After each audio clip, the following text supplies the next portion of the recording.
बच्चों, आपने सुना होगा हाथी के दांत खाने के और दिखाने के और यह बात हमारे अधिकांश नेताओं पर बिल्कुल सही बैठती है, क्योंकि वो लोग चुनाव के दिनों में इतनी बड़ी बड़ी बातें करते हैं, वादे करते हैं, पर एक बार चुनाव जीत जाने के बाद अधिकतर लोग अपने किए गए वादों को भूल जाते हैं और केवल अपने स्वार्थ सिद्ध करने के लिए कार्य करते हैं। जो कुछ वो कहते हैं, क्या वास्तव में उनका स्वभाव ऐसा होता है?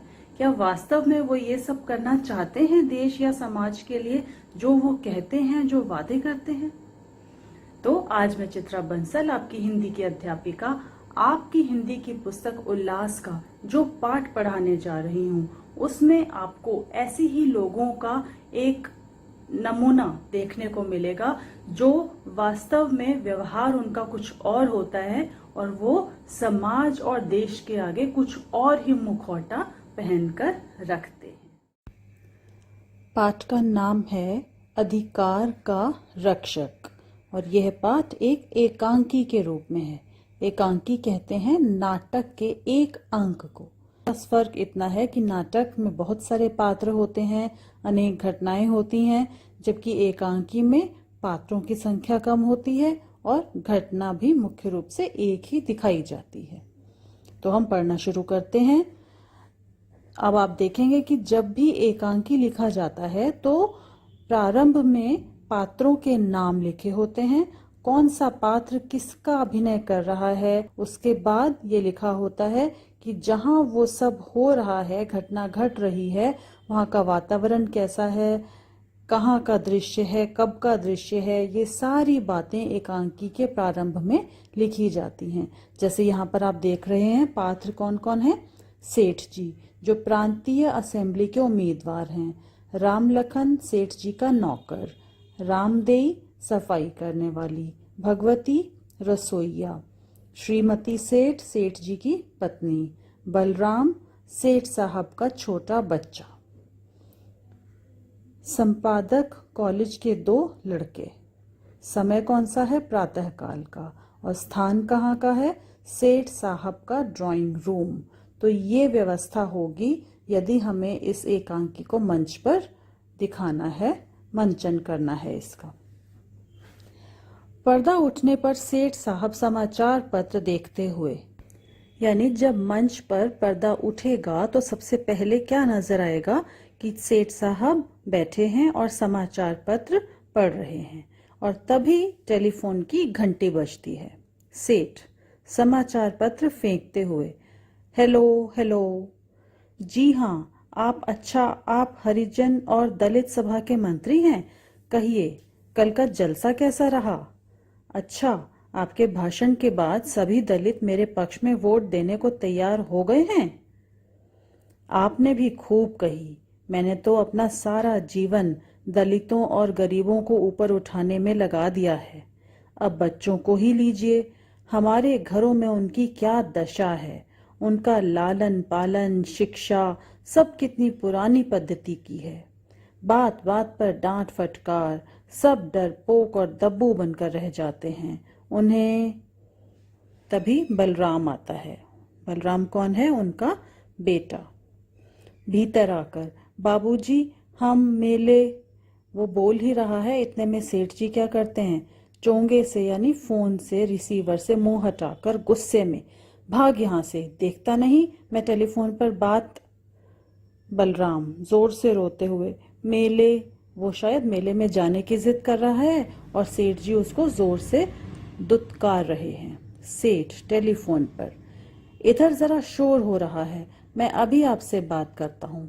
चोंगा मेज पर रखते हैं, बच्चे का हाथ पकड़कर, चल निकल यहाँ से, एक थप्पड़ लगाते हैं। बच्चा रोता हुआ वहीं बैठ जाता है। नौकर को आवाज लगाते हैं, राम लखन, ओ राम लखन। फिर राम लखन आता है भागता हुआ। जी जी बाबूजी। सेठ एक चांटा मारते हुए, ले जा इसे, खबरदार यह फिर इधर आया, तुम्हें मना किया था ना।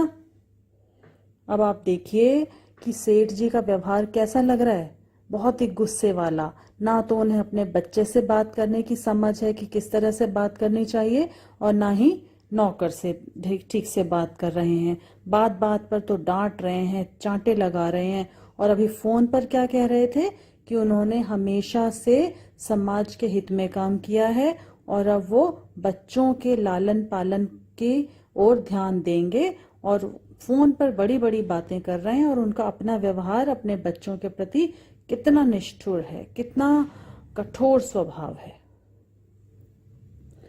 राम लखन लड़के का हाथ पकड़कर, लिए तो जा रहे हैं, क्यों मार रहे हैं? सेठ, सुनो, कोई भी आए तो पहले खबर कर देना, समझे? नहीं तो तुम्हारी भी पिटाई कर दूंगा, चोंगा उठाकर। सेठ, हेलो, अच्छा अभी आप हैं? तो मैं कह रहा था कि पूरे प्रांत में मैं ही ऐसा व्यक्ति हूं जिसने पाठशालाओं में शारीरिक दंड तत्काल बंद कर देने पर जोर दिया है। घर के नौकरों को ही ले लें, उन पर कितना अत्याचार किया जाता है। इस अत्याचार के विरुद्ध मैंने नौकर यूनियन स्थापित की है।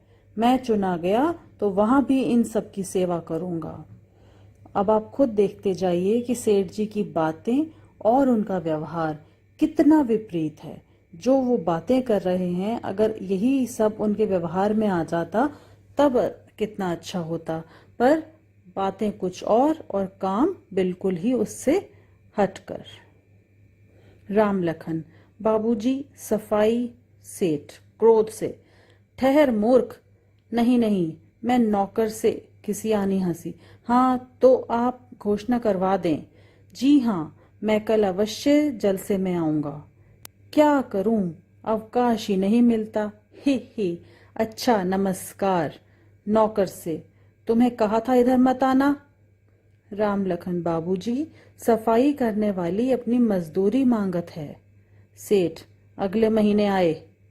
रामदेव, बाबूजी अर्ज करूं कुछ पैसा दे दें, घर में अनाज का एक दाना तक नहीं है। सेठ, अगले महीने लेना, जब तब आ जाती हो। रामदेव, महाराज 2 महीने हो गए हैं। सेठ, कह तो दिया, भाग जाओ इस समय। तो इस तरह से उन्होंने अपनी काम वाली रामदेई को भी दुत्कार दिया, डांट दिया, और उसकी पगार जो कि वो 2 महीने से नहीं दी है उन्होंने, और अब भी वो दे नहीं रहे हैं, अब फिर उसे अगले महीने आने को कह रहे हैं। तभी भगवती आती है। जय राम जी की बाबूजी, हमारा हिसाब कर दो। सेठ लापरवाही से, आजकल चुनाव चल रहे हैं, कुछ दिन रुक जाओ। भगवती, और कितना रुकूं, बच्चों को कहां से खिलाऊं, बीमार बीवी को दवा। सेठ, लो 2 रुपए फेंकते हुए और भागो यहां से। भगवती, मैं तो आज पूरा पैसा लेकर ही जाऊंगा। सेठ क्रोध से, भाग यहां से, नहीं तो चोरी के अपराध में जेल भिजवा दूंगा। तो किस तरह से वो अपने नौकरों पर, अपने सेवकों पर अत्याचार कर रहे हैं, यहाँ तक कि अपने घर के सदस्यों को भी वे कुछ नहीं समझते हैं। भगवती, हाँ यही तो करेंगे, खुद तो चंदे के नाम पर इकट्ठा किया धन हजम किए बैठे हैं। और सेठ भगवती को पीटते और बाहर धकेलते हुए, निकल जा यहाँ से। राम लखन, आज का अखबार आया? राम लखन डरते हुए, जी हाँ, बड़े बाबू पढ़त हैं। सेठ, तुझे कहा था अखबार पहले इधर लाया करो, बूढ़े हो गए हैं, पर जा भाग कर लेकर आ। अपने आप, मेरा वक्तव्य कितना जोरदार था। वक्तव्य मतलब भाषण। छात्रों में हलचल मच जाएगी। फोन बजता है। हेलो, कौन साहब? मंत्री होजरी यूनियन। नमस्कार, सुनाइए, आपके चुनाव क्षेत्र का क्या हाल है? वाह, क्या बात है, सब मेरे हक में ही वोट देंगे। कृतज्ञ हूँ, मतलब मैं उपकार मानता हूँ सबका। मेरे अपने मुझे वोट देंगे, मैं आपका अत्यंत आभारी हूँ। मैं असेंबली में जाते ही मजदूरों की अवस्था सुधारने का प्रयास करूंगा। मैं आपकी एक एक मांग पूरी करवाऊंगा। नहीं, काम के घंटे तय होंगे और तनख्वाह भी पूरी। दरवाजा खुलता है और दुबले पतले आंखों पर चश्मा लगाए संपादक जी भीतर आते हैं। सेठ संपादक से, बैठिए। टेलीफोन पर, हमारे संपादक जी आए हैं। अच्छा, तो संध्या को आपकी सभा हो रही है, मैं आने की कोशिश करूंगा। और कुछ? अच्छा, नमस्कार। चोंगा रखकर संपादक से, कहिए। राम लखन अखबार लेकर आता है। बड़े बाबूजी बोले पढ़कर ही देंगे, तो थोड़ी देर लग गई। सेठ, जा जा बाहर बैठ, समाचार पत्र देखने लगते हैं। संपादक, मैं। सेठ, हाँ हाँ, पहले आप ही कहिए। संपादक, होठों पर जीभ फेरते हुए, बात यह है कि मेरी आंखें बहुत खराब हो रही हैं। सेठ, आप डॉक्टर को दिखाइए, कहिए तो आपको डॉक्टर खन्ना के नाम की चिट लिख दूं? संपादक, नहीं, वास्तव में मेरी आंखें इतना बोझ सहन नहीं कर सकती। आप तो जानते हैं, रात को रोज 2-3 बज जाते हैं, इतना काम। सेठ, तो काम जल्दी निपटा लिया करो। संपादक, मैं आपसे पहले ही निवेदन कर चुका हूं कि आप एक सहायक संपादक का प्रबंध कर दें। दिन को वह आ जाएगा, रात को मैं। सेठ, असंभव, बिल्कुल असंभव। काम तो आपको ही संभालना होगा। हाँ, 5 रुपए तनख्वाह बढ़ा दूंगा। संपादक, मेरा स्वास्थ्य इजाजत नहीं देता।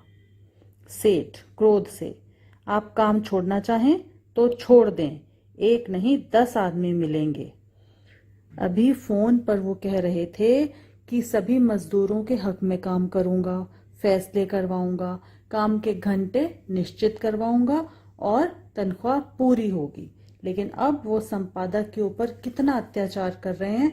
वो रात दिन काम करते करते थक चुका है, उसका स्वास्थ्य बिगड़ रहा है, पर उनका जो व्यवहार है उसके प्रति कितना कठोर है।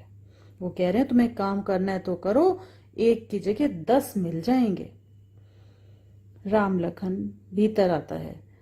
बाहर 2 लड़के आपसे मिलना चाहते हैं, कोई सेक्रेटरी। सेठ, जाओ बुला लाओ। संपादक से, आज के समाचार पत्र में मेरा जो वक्तव्य प्रकाशित हुआ है उसमें मैंने छात्र संघ की दोनों मांगों का समर्थन किया है। मालूम होता है उसका कॉलेज के लड़कों पर अच्छा प्रभाव पड़ा है। यानी कि सेठ जी अपनी बातों से सबको खुश करने की कोशिश कर रहे हैं, मजदूरों को भी, छात्रों को भी, युवकों, देश के युवकों को भी। और अपने काम में वो बिल्कुल उलट हैं, बिल्कुल गलत उनका व्यवहार है हर किसी के साथ। संपादक मुंह फुलाकर, अवश्य पढ़ा होगा। 2 लड़कों का प्रवेश। दोनों, नमस्ते साहब, सर। सेठ, नमस्ते, आज का मेरा वक्तव्य कैसा लगा? एक लड़का, छात्रों में सब और उसी की चर्चा है, बड़ा जोश है सब में। सेठ, आपके मित्र किधर वोट दे रहे हैं? वही लड़का, आज के वक्तव्य के बाद तो 75% वोट आपके ही हैं। हाँ, विश्वविद्यालय पर जोर डालकर छात्रावास। सेठ, अवश्य अवश्य। वही लड़का, हम वर्तमान प्रिंसिपल को हटाना चाहते हैं, वे बहुत अनुशासन प्रिय और कठोर स्वभाव के हैं। सेठ गिरी हुई आवाज में, आपकी मांग उचित है, पर इतनी जल्दी यह सब कैसे होगा? वही लड़का, हम कल से हड़ताल करेंगे। आपने छात्रों के अधिकारों का बीड़ा उठाया है, इसलिए हम आपकी सेवा में उपस्थित हुए हैं। यानी कि वो जो बच्चे मांग कर रहे हैं वो बिल्कुल गलत है। वो उस प्रिंसिपल को हटाना चाहते हैं जो कि बहुत ही अनुशासन प्रिय हैं और उनका स्वभाव बच्चों को कठोर लगता है, तो इसलिए वो सेठ जी से उन प्रिंसिपल को हटाने की मांग कर रहे हैं। सेठ अनमने भाव से, मैं आपका सेवक हूं, यह हमारे संपादक हैं, आप अपना बयान इन्हें दे दें, यह जितना उचित समझेंगे छाप देंगे। दोनों, ठीक है, हम कल संपादक जी की सेवा में उपस्थित होंगे, नमस्कार। और ऐसा कहते हुए वो चले जाते हैं। सेठ, इनका बयान बिल्कुल ना छापना, प्रिंसिपल हमारे कृपालु हैं और कमेटी के सदस्य हमारे मित्र। संपादक मुंह फुलाए हुए, जी अच्छा। तो यानी कि वो भी समझ रहा है कि सेठ जी क्या खेल खेल रहे हैं। छात्रों के सामने छात्रों की बात करते हैं और उनके पीठ पीछे कहते हैं कि उनका लेख नहीं छापना, तो बड़ा ही दोगला व्यवहार है उनका। सेठ, आप घबराए नहीं, चुनाव हो जाने दें, फिर कोई प्रबंध करूंगा। इस समय नया आदमी रखना ठीक नहीं है। संपादक लंबी सांस लेकर जाते हुए, बहुत अच्छा। श्रीमती सेठ जोर से दरवाजे को धक्का मारते हुए बलराम का हाथ पकड़े हुए आती हैं। श्रीमती सेठ, मैं कहती हूँ आप बच्चों से प्यार करना कब सीखेंगे? जब देखो पीटते रहते हो। देखो तो सही, गाल पर उंगलियों के निशान पड़ गए हैं। कभी तो। तभी सेठ बीच में बोल पड़ते हैं, समाचार पत्र पर दृष्टि जमाए हुए, तुम्हें कभी बात करने का सलीका भी आएगा? जाओ, इस समय मेरे पास समय नहीं है। श्रीमती सेठ, हाँ, बात सुनने का समय नहीं, पर मारने का तो है। भूसे की कोठरी में बैठा रो रहा था। सेठ क्रोध से, इन्हें संभाल कर रखा करो, आ जाते हैं सुबह सुबह दिमाग चाटने। श्रीमती सेठ बच्चे को एक चपत लगाती है, तुझे कितनी बार समझाया, यहाँ ना आया कर, ये बाप नहीं दुश्मन है।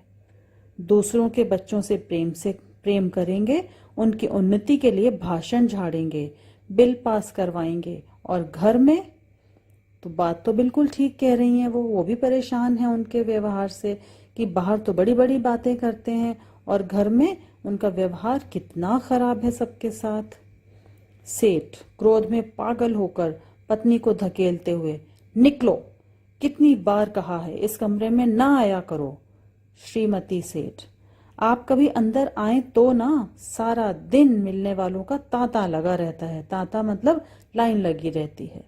आखिर हमें कुछ कहना हो तो किस समय कहें? सेठ, मैंने कौन सा उनका सिर फोड़ दिया जो तुम्हें कहने की जरूरत पड़ गई? श्रीमती सेठ, हाँ हाँ, उसी की कमी है, अब फोड़ दो। सेठ, तुम पागल हो गई हो, निकलो यहाँ से। श्रीमती सेठ, ठीक है, हम इस घर में रहेंगे ही नहीं। रामलखन, तांगा ले आ, मैं अभी मायके जाऊंगी। तेजी से बच्चे को लेकर जाती है। दरवाजा जोर से बंद होता है। फोन बजता है। सेठ कर्कश आवाज में, मतलब तीखी आवाज में, हेलो हेलो। ओह, श्रीमती सरला देवी, आवाज में मधुरता लाते हुए, क्षमा कीजिए, मैं कुछ परेशान था। कहिए, कैसे याद किया? जी हाँ, तबीयत तो ठीक है। कहिए, आपके महिला समाज ने क्या पास किया है? मैं भी कुछ आशा रखूं क्या? मैं आपका अत्यंत आभारी हूँ, आप विश्वास रखें। महिलाओं के हितों की मैं पूरी रक्षा करूंगा। महिलाओं के अधिकारों के लिए लड़ूंगा। मुझसे बढ़िया रक्षक आपको वर्तमान उम्मीदवारों में और कोई न मिलेगा। तो कितना विचित्र उनका स्वभाव है। अभी अभी अपनी पत्नी का इतना उन्होंने दिल दुखाया, बात बात पर गुस्सा कर रहे हैं, उनका कोई सम्मान नहीं है, इज्जत नहीं है उनकी नजरों में, और केवल अपनी बातों से बाहर के लोगों को खुश करने में लगे हुए हैं ताकि उन्हें ज्यादा से ज्यादा वोट मिल सकें। ना उन्हें घर वालों की परवाह है, ना अपने सेवकों की, ना बच्चों की, ना अपनी पत्नी की। उन्हें केवल अपना वोट बैंक बढ़ाना है, अपनी राजनीति में जीत हासिल करनी है, यही उनका मकसद है। और जिन मुद्दों को लेकर वो जीतना चाहते हैं, उन्हीं मुद्दों पर घर पर उन्होंने पूरा माहौल खराब किया हुआ है। तो ये हमें एक झलक मिली है एक ऐसे व्यक्ति की जिसका दोगला व्यवहार होता है, बाहर कुछ और अंदर कुछ। तो क्या देखा आपने कि एक व्यक्ति जो समाज को सुधारने की बात कर रहा है, बच्चों के भविष्य को बनाने की बात कर रहा है, महिलाओं के अधिकारों की सुरक्षा की बात कर रहा है, वो अपने ही परिवार में अपने एक बच्चे, अपनी पत्नी और अपने सेवक के साथ कितना दुर्व्यवहार कर रहा है। तो इस तरह का दोगला व्यवहार करना एक बहुत बड़ा विकार है, बुराई है हमारे व्यक्तित्व की। तो पहले जो भी कुछ परिवर्तन हम बाहर देखना चाहते हैं, सबसे पहले वो अपने अंदर लाना होता है। तभी हमारे बोली हुई बातों में भी ताकत आती है, जब हम उस पर पहले अमल करते हैं और फिर दूसरों से उस राह पर चलने को कहते हैं। तो जैसा आप दूसरे से चाहते हैं, जैसा आप बाहर दिखाना चाहते हैं, बाहर के वातावरण में जो परिवर्तन चाहते हैं, पहले वो परिवर्तन आपको स्वयं में लाना चाहिए। विद्या प्रकाशन मंदिर प्राइवेट लिमिटेड।